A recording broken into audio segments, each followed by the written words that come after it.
Hello, and welcome to episode 6 of series 5 of the Engaging Internal Comms podcast. This is the show for employee engagers and internal communicators who like to keep up to date with all that is new in our profession.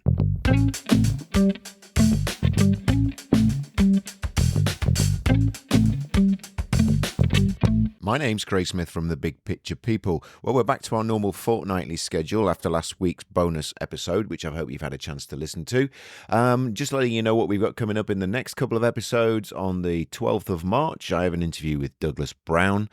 Douglas is from a company called Manage to Retain, and we're going to be dealing all around the retention issues that organisations are facing at the moment, retention, turnover and absenteeism, and how we as internal communicators and employee engagers can have an impact on retention and reduce turnover and absenteeism. So that's a really interesting conversation.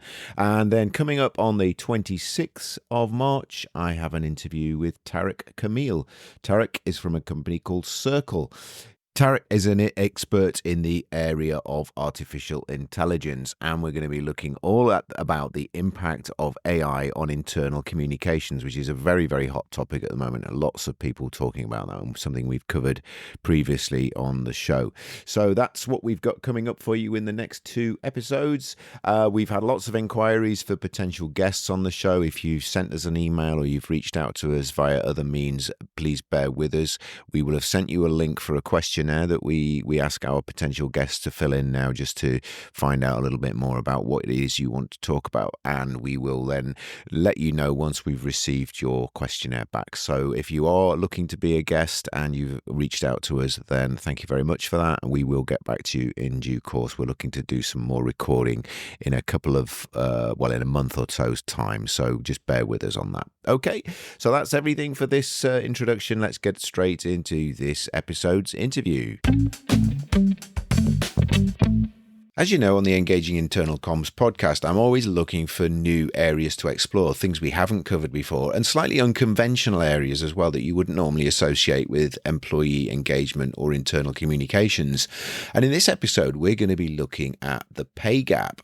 Now, the pay gap is something that has risen to prominence over recent years because of legislation, particularly in the United Kingdom, but also in other parts of the world as well, which is highlighting the difference in pay that exists particularly between genders and male and female employees.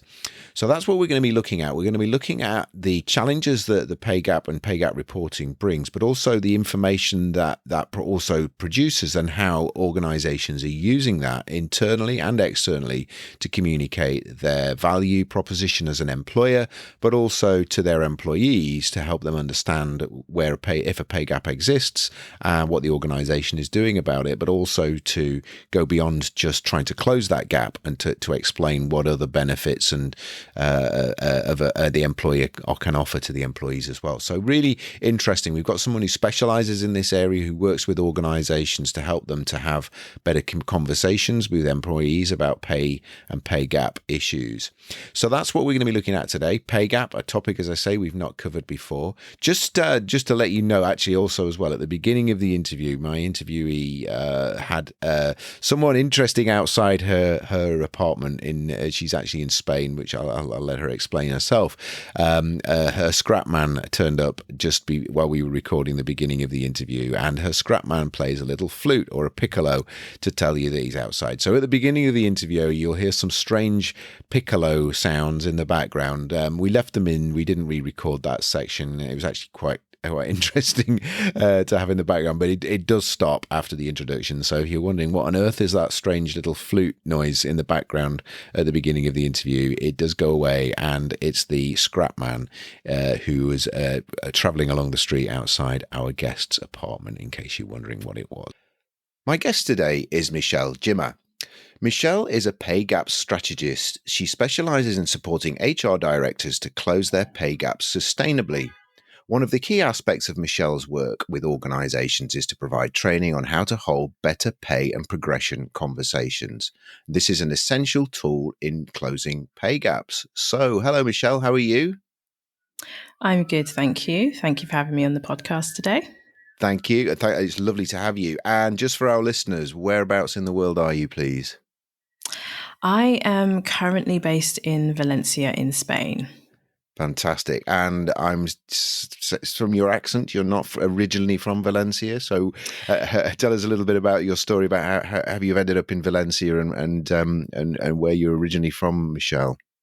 Yeah, so I'm from the UK, originally from London, lived in Manchester for many years because I went to university there. Um, and me and my family, we basically decided that we wanted to have a bit of a family adventure. We used to come to Spain for holidays quite a lot, but we just decided that we would like to have a year or two out and give the kids an opportunity to learn a different language, experience different culture, etc. And so, yeah, so we picked Valencia, and we've been here ever since. Wonderful, wonderful. And we're recording this on a rainy winter's day in the UK. And you said the weather in Valencia is pretty nice today, pretty temperate, yeah?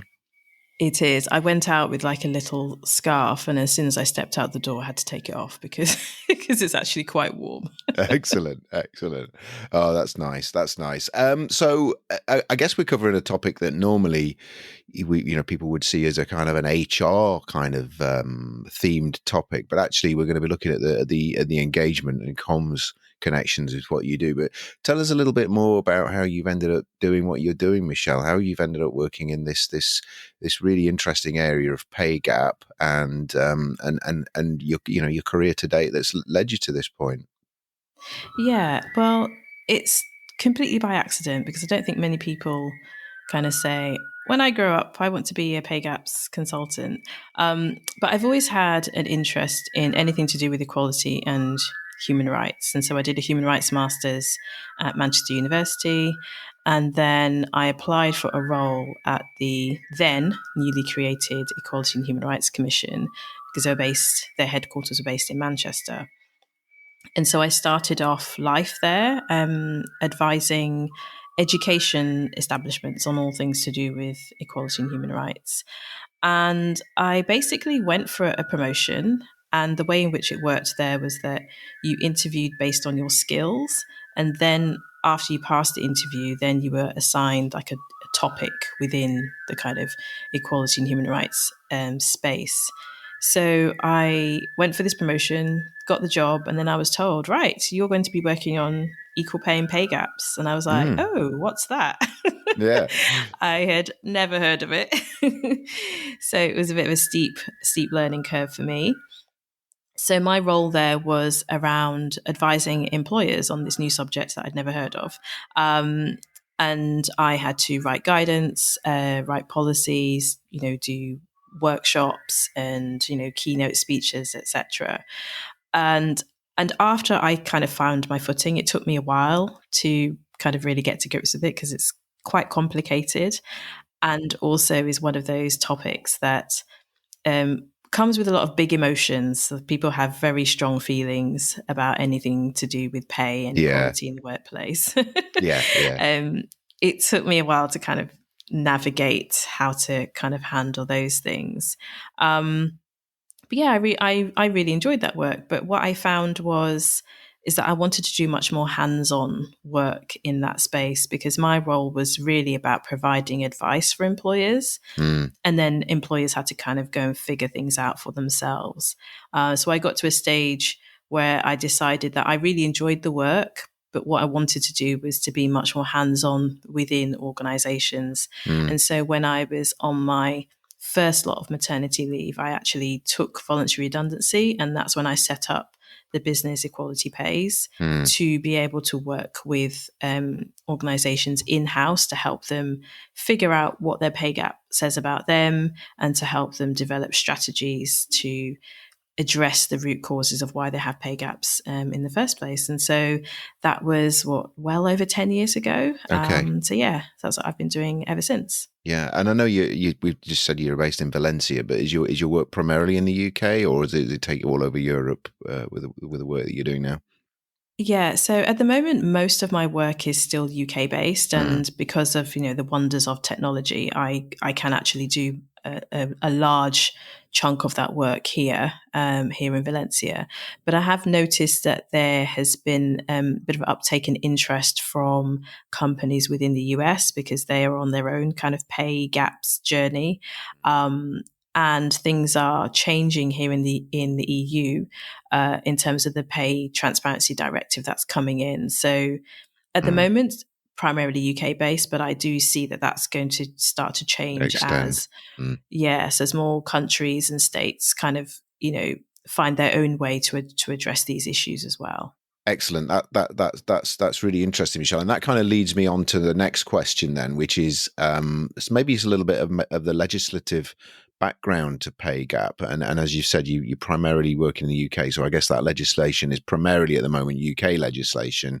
But as you say, it seems to be the case that the EU and in the States that is starting to become an issue there as well. So could you just give us for the layperson a bit of a background to the legislation behind pay gap and what is the aim of that legislation at the moment, Michelle? Yeah. So the aim of pay gap reporting for us here in the UK, companies that have 250 people or more, is for it to be a catalyst for organizations to address something that is a well-known problem. So we have had pay gap reporting since 2017. But prior to that, there was nothing. There was no kind of real reason for organizations to address this as an ongoing problem. So what the government of the day decided to do was to insert a clause into the Equality Act, and it's clause 78.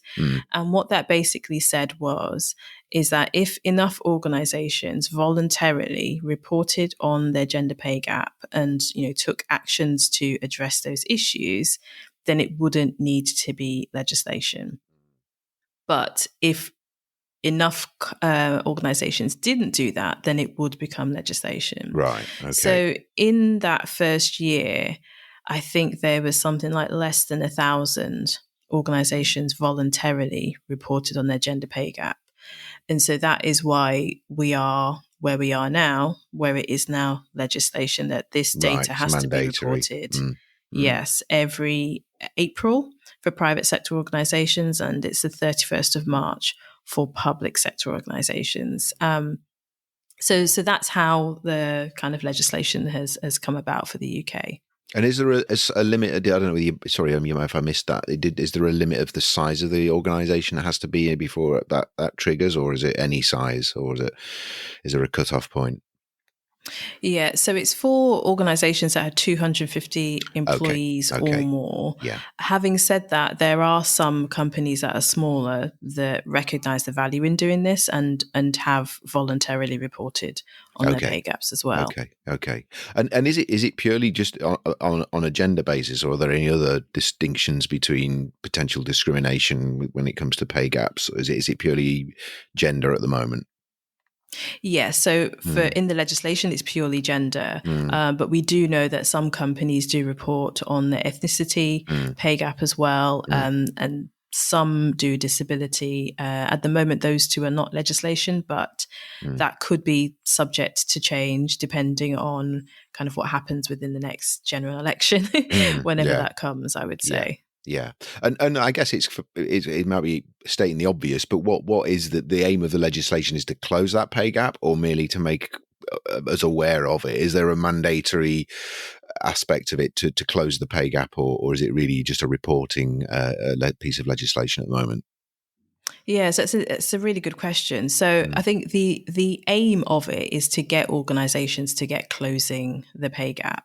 And, the fact that it's now something that's in the public eye where people can access that information, the kind of hope behind that is that because it's so public facing, that organizations will take this seriously, because obviously this information is not new to organizations. It's just that there was never any real push for companies to actually do something about it. Okay, and in terms of what organisations are having to report externally and internally, is there a distinction? So I know, because I know with financial reporting, companies of a certain size only have to, publish certain abbreviated accounts. I'm using that as an analogy. Is it a case that you have to publish everything, and is there a distinction between what organisations share internally and externally? No, there isn't a distinction. So what organizations have to publish is, a specific set of calculations.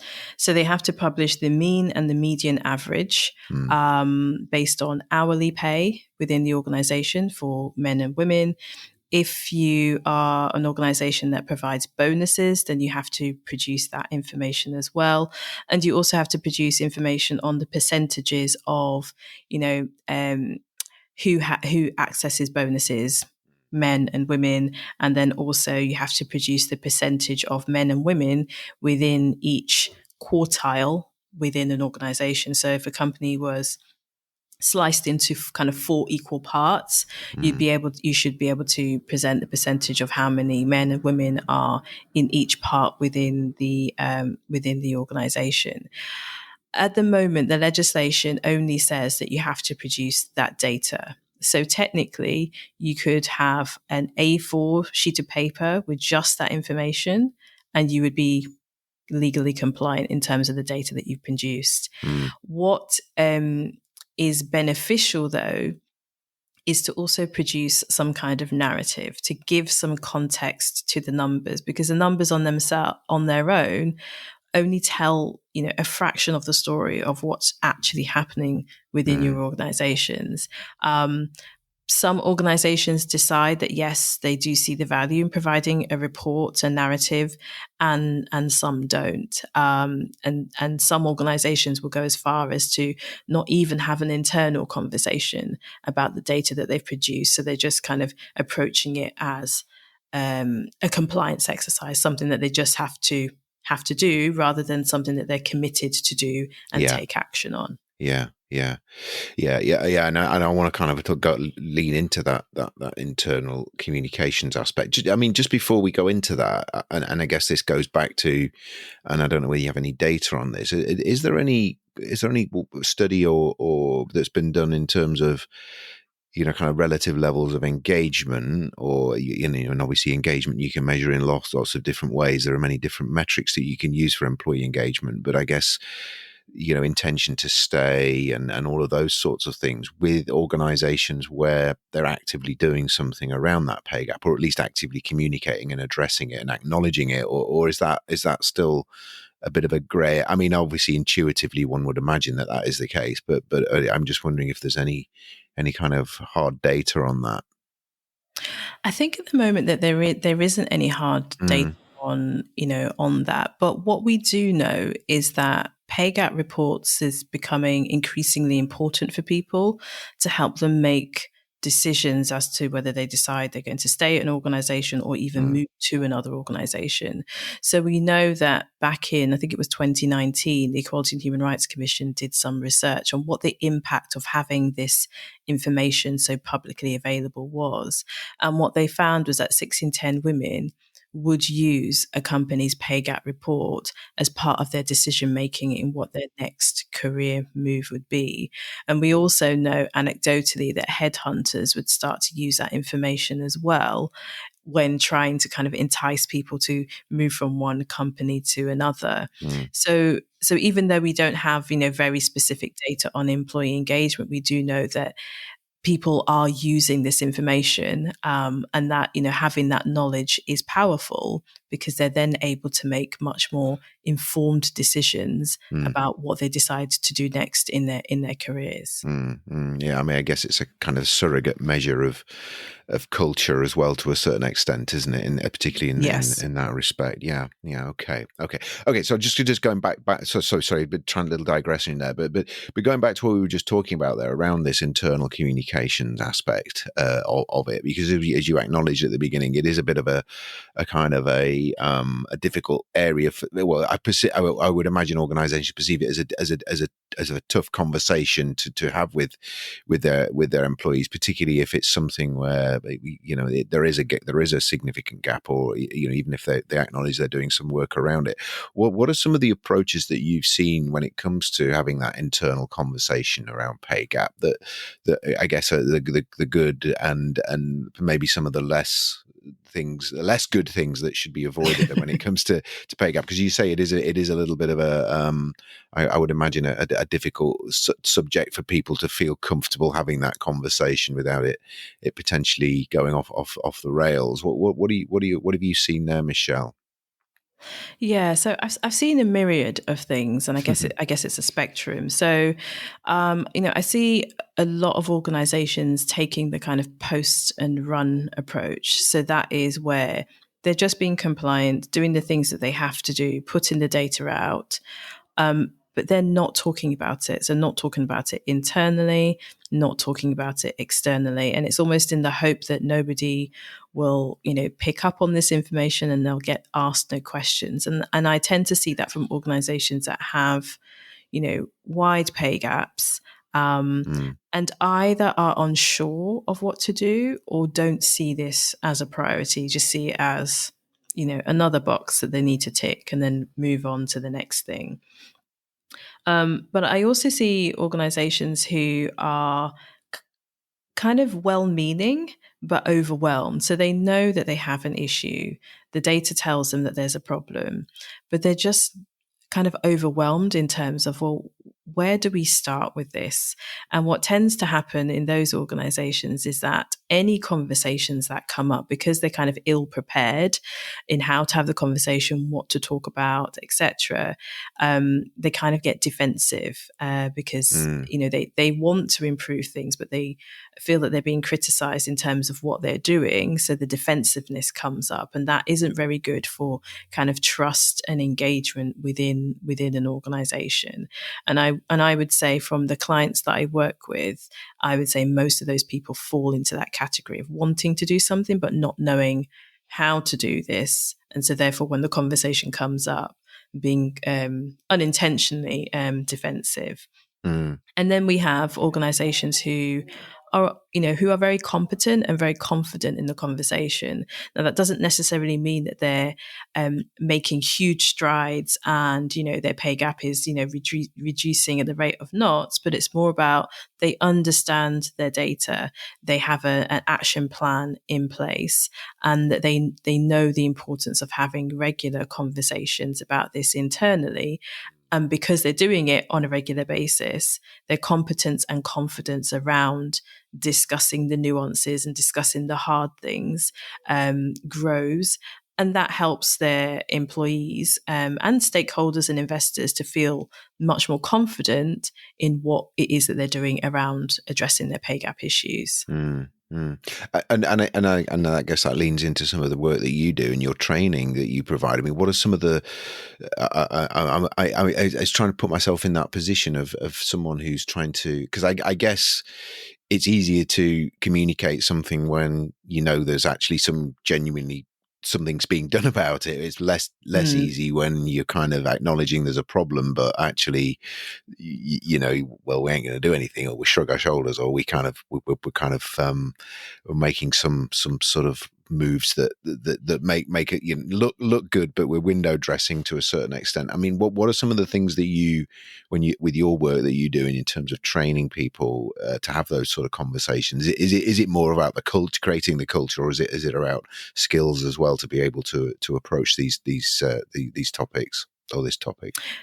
Yeah, well, it's a bit of both, and I think actually the starting point is to really understand what the purpose of pay gap reporting is, because I think a lot of organisations have kind of fallen into the trap of thinking that the purpose of pay gap reporting is simply just to reduce this pay gap figure. So whatever that figure is, it needs to be reduced, and that is the only measure of success. But the reality is that pay gaps is actually much more nuanced than that. And there are lots of things that can influence your pay gap to go up and down. And some of those things organizations systemically do have control over, but some of those things, they don't have control over. So for the first thing for me is to help organizations to understand the nuances that come with pay gap reporting and the data that is put out, and to help them understand, that it really is about focusing on their root causes. And yes, it would be great to have your pay gap figure reduced, but there's always other things that you can and should be focusing on in your organization that will that is of real benefit to the organization. And these are the things that your employees in particular are really, really focused on.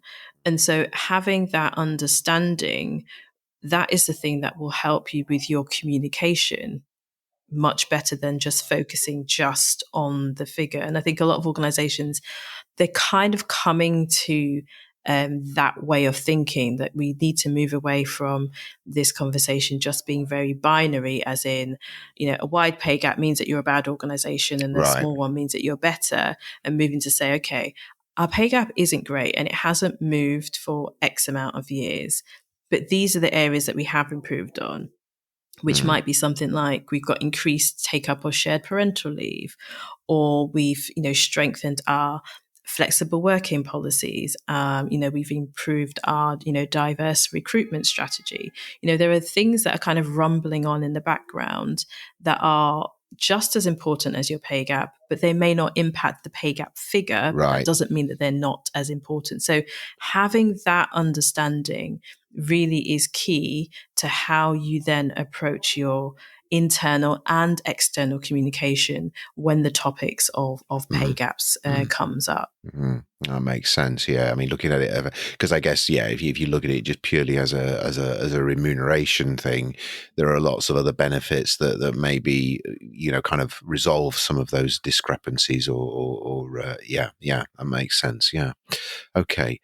In terms of, you mentioned earlier about some organizations that do go above and beyond, and I think, it's always interesting. I always, it always fascinates me when you see organizations that do more than they have to just to meet minimum legislative compliance.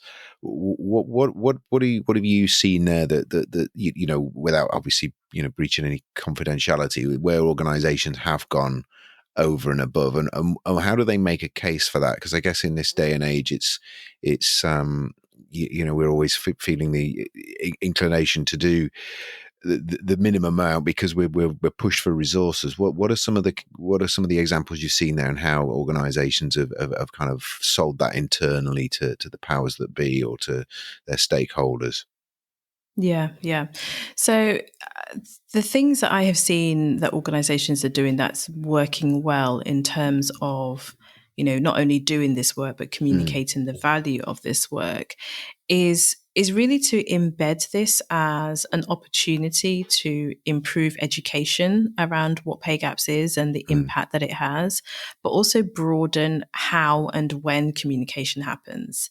So when this legislation first passed, people would talk about pay gaps around pay gap reporting time and then at no other time during the year. mm, And what we're starting to see now is organizations realizing that because it is a touchstone for so many other things that are happening within organizations, it makes sense to embed the conversation around what you're doing around pay gaps throughout the year. So rather than it always just being a focus in April and everybody's scrambling to think about what have we done over the last year that we can talk about to tell so everyone knows that we're a good employer, it's about embedding it at different times of the year.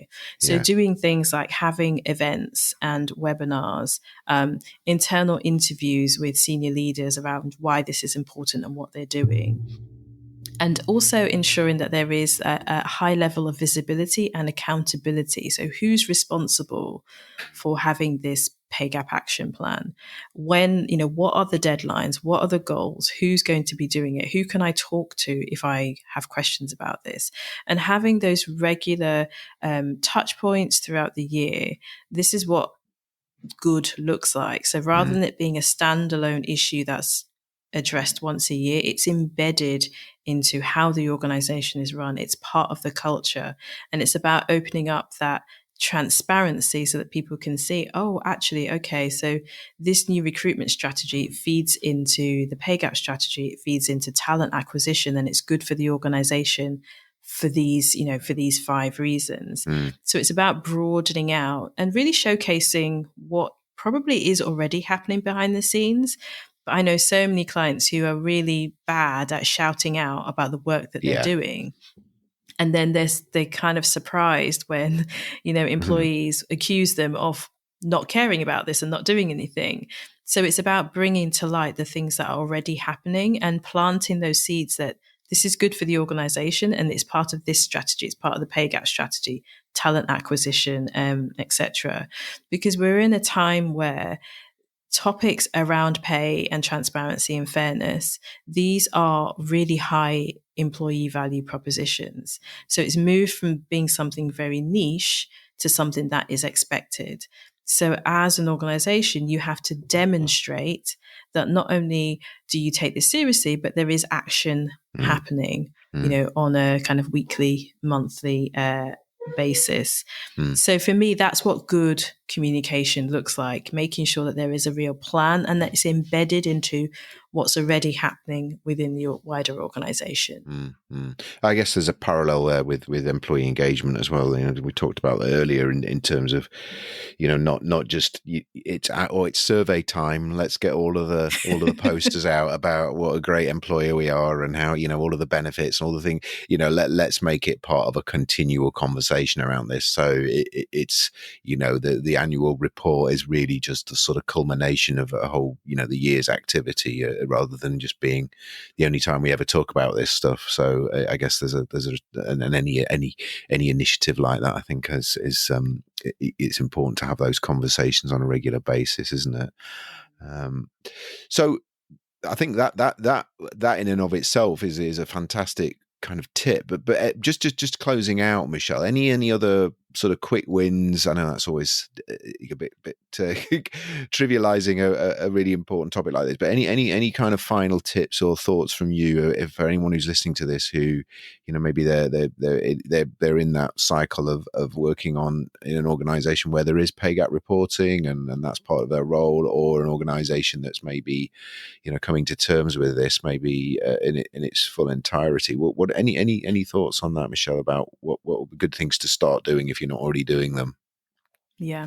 So the first thing I would say is to get your data verified. I know that for a lot of HR teams that are having to crunch the numbers, this is probably not part of their day job in terms of having to pull statistics together, etc. And I know some organizations find that is the kind of most tedious aspect, and that it's hard and it takes a long time. But if you're in a position where you can invest in getting your data verified, or you can use software to help you do it and make your life easier, then I would always advise organizations to do that. The second tip I would say is to not view this as a HR project. Quite often, yes, HR will lead this work, but I always encourage organizations to think about how you can bring internal expertise together. So you really should have, some kind of pay gaps group. So you should be involving comms. It should be somebody from finance, the reward team, obviously HR. If you have DEI leads in your organizations, and think about how you can utilize any employee resource groups that are in the organization as well to help you with that messaging. I think a lot of organizations, they don't realize that there is a lot of goodwill within kind of ERGs. And quite often, obviously, it's not for them to do the work, but they do want to be involved in knowing what's happening because they can help you with that messaging as well. So this really should be looked at as something that is a team effort, as opposed to a one person in the organization has to fix this problem issue, which is something I see quite a lot. So, gather your people around you to support you in doing this work, because this is an every person problem rather than, a static one person problem. Mm.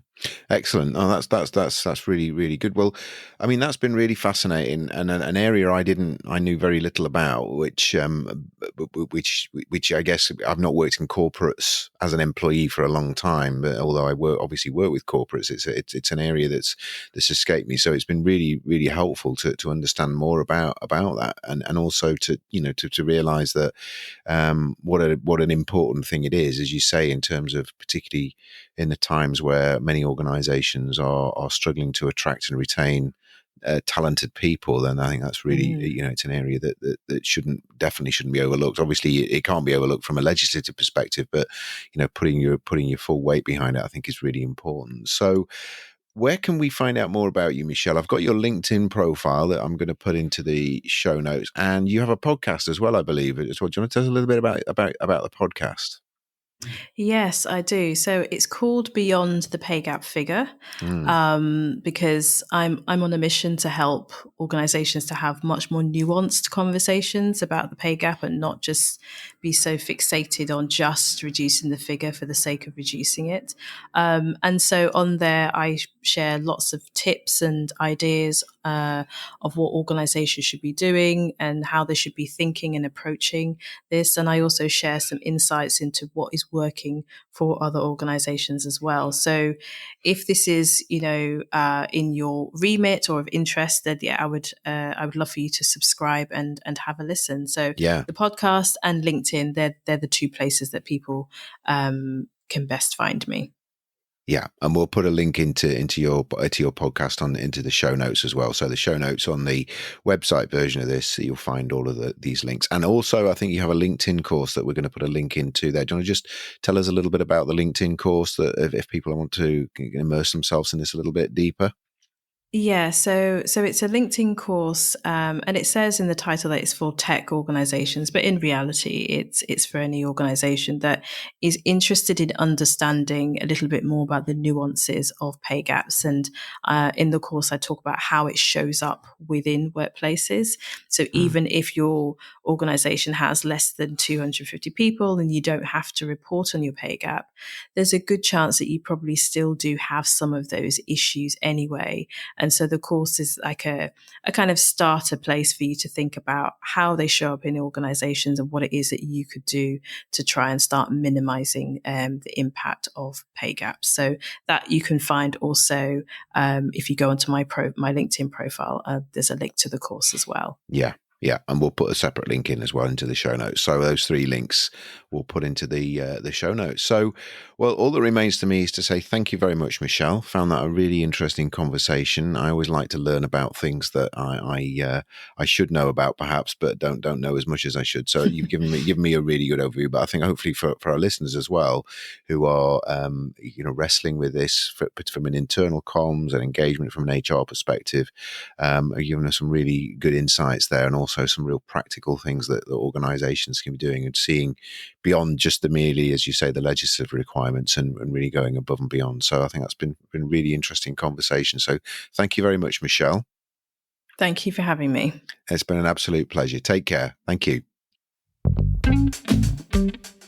We hope you've enjoyed this episode of the Engaging Internal Comms podcast. If you've got any ideas for episodes you'd like us to cover in future, you can email us at info@thebigpicturepeople.co.uk, or you can use the feedback form at engagingic.com. If you're not already subscribed to the show via your podcast platform, please do so. And if you could leave a review for us, that would be absolutely fantastic.